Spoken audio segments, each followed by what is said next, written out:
Hi സുഹൃത്തുക്കളെ, എല്ലാവർക്കും നമസ്കാരം. ഇന്ന് പുതിയൊരു കണ്ടൻറ്റുമായിട്ടാണ് ഞാൻ നിങ്ങളുടെ മുന്നിലേക്ക് വന്നിരിക്കുന്നത്. യുവാക്കളിലെ അകാല മരണം, വില്ലൻ ഫാസ്റ്റ് ഫുഡോ? കാരണം ഇന്നിങ്ങനൊരു ചർച്ച ഉണ്ടാകാനുണ്ടായ കാരണം എന്താണെന്ന് ചോദിച്ചു കഴിഞ്ഞാൽ,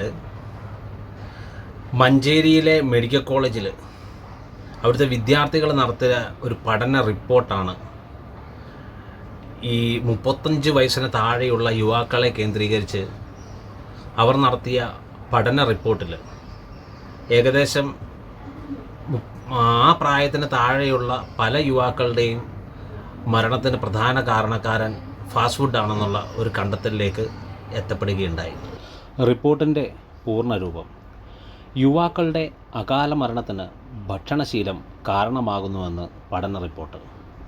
ജില്ലയിലെ 35 വയസ്സിന് താഴെയുള്ള യുവാക്കളിൽ മഞ്ചേരി മെഡിക്കൽ കോളേജ് വിദ്യാർത്ഥികൾ നടത്തിയ പഠനത്തിലൂടെയാണ് ഫാസ്റ്റ് ഫുഡ് ഉപയോഗം അസ്വാഭാവിക മരണങ്ങൾക്ക് കാരണമാകുന്നതായി കണ്ടെത്തിയത്. അവസാന വർഷ MBBS വിദ്യാർത്ഥികളായ S. Ajay, RS. Aryaraj, PP. Aparna എന്നിവരാണ് പഠനം നടത്തിയത്.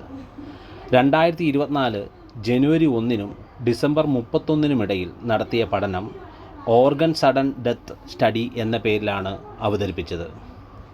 അസ്വാഭാവിക മരണം സംഭവിച്ചവരുടെ പോസ്റ്റ്മോർട്ടം മഞ്ചേരി മെഡിക്കൽ കോളേജിൽ നടത്തിയിരുന്നു. ഇതിൽ 31 മരണവും ഹൃദയാഘാതം മൂലമാണ് എന്ന് കണ്ടെത്തിയിരിക്കുന്നത്. ഫാസ്റ്റ് ഫുഡിൻ്റെ അമിതമായ ഉപയോഗം ഹൃദയധമനികളിൽ കൊഴുപ്പ് അടിഞ്ഞുകൂടാൻ കാരണമാകുന്നുവെന്നും ഇത് ഓക്സിജൻ വിതരണം തടസ്സപ്പെടുത്തുന്നുവെന്നും റിപ്പോർട്ടിലുണ്ട്. മരിച്ചവരുടെ വയറ്റിൽ എണ്ണയിൽ പൊരിച്ച ഇറച്ചി ഉൾപ്പെടെയുള്ളവ ദഹിക്കാത്ത രൂപത്തിലാണെന്നും പറയുന്നു. രാത്രി 10-നും രാവിലെ 6-നുമിടയിലാണ് ഇവരുടെ മരണം സംഭവിച്ചത്. രാത്രികാലങ്ങളിൽ വിശ്രമിക്കേണ്ട ഹൃദയം ഭക്ഷണത്തിൻ്റെ ദഹനപ്രക്രിയയ്ക്കായി അമിതഭാരം ഏറ്റെടുത്തുവെന്നും റിപ്പോർട്ടിലുണ്ട്. 6 മാസം എടുത്താണ് റിപ്പോർട്ട് തയ്യാറാക്കിയത്. 3 അംഗ സംഘം മരിച്ചവരുടെ വീട്ടുകാർ, സുഹൃത്തുക്കൾ, പോലീസ് ഉദ്യോഗസ്ഥർ എന്നിവരിൽ നിന്ന് തെളിവുകൾ ശേഖരിച്ചു. പോസ്റ്റ്മോർട്ടം റിപ്പോർട്ടുകളും ശാസ്ത്രീയ തെളിവുകളും ഉപയോഗപ്പെടുത്തി. ഉറങ്ങുന്നതിന് തൊട്ടു മുമ്പ് ഭക്ഷണം കഴിക്കുന്നത് അനാരോഗ്യകരമാണെന്നും ശരിയായ ഭക്ഷണക്രമം ഹൃദ്രോഗ സാധ്യത കുറയ്ക്കുന്നുവെന്നും പഠനത്തിൽ പറയപ്പെടുന്നു.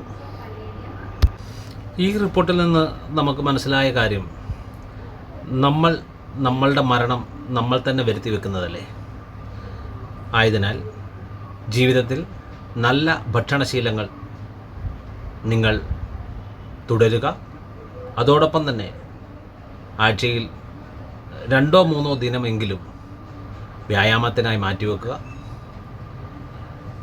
ഇങ്ങനെയുള്ള സമയക്രമീകരണങ്ങൾ നമ്മൾ നടത്തുകയാണെങ്കിൽ ഒരു പരിധിവരെ നമ്മുടെ ജീവനെ നമുക്ക് സംരക്ഷിച്ചെടുക്കാനായിട്ട് സാധിക്കും. മാറുന്ന ഈ ലോകത്തിൽ, തിരക്കുകളുടെ ഈ ലോകത്തിൽ എനിക്കറിയാം എല്ലാവർക്കും ഇതൊന്നും നടക്കണമെന്നില്ല. എങ്കിൽ പോലും നമ്മൾ ഈ ഓടുന്നതും കഷ്ടപ്പെടുന്നതും എല്ലാം നമുക്കും നമ്മുടെ കുടുംബാംഗങ്ങൾക്കും വേണ്ടിയിട്ടാണ്. അപ്പോൾ അവരോടൊപ്പം സന്തോഷത്തോടെയും സുഖമായിട്ടും നമുക്ക് ജീവിക്കണമെങ്കിൽ നമ്മളുടെ ജീവിതം നിലനിർത്തിയല്ലേ പറ്റത്തുള്ളൂ. ഇതിനായി എല്ലാവരും ജാഗരൂകരാകുക. ഇന്നു മുതൽ ഒരു തീരുമാനമെടുക്കുക. ഫാസ്റ്റ് ഫുഡ് ഒരു പരിധിവരെയെങ്കിലും ഞാൻ എൻ്റെ ജീവിതത്തിൽ കുറയ്ക്കും. അതോടൊപ്പം തന്നെ വ്യായാമത്തിനായി ഒരല്പസമയം എനിക്ക് വേണ്ടി ഞാൻ മാറ്റിവെക്കും എന്നുള്ള ഒരു ദൃഢനിശ്ചയം നമുക്കൊരുമിച്ച് കൈക്കൊള്ളാം. അപ്പം എൻ്റെ വീഡിയോ ഇഷ്ടമായെങ്കിൽ ലൈക്ക് ചെയ്യുക, എൻ്റെ അഭിപ്രായങ്ങൾ അറിയിക്കുക. അതോടൊപ്പം തന്നെ എൻ്റെ ചാനൽ സബ്സ്ക്രൈബ് ചെയ്യുക. നന്ദി, നമസ്കാരം.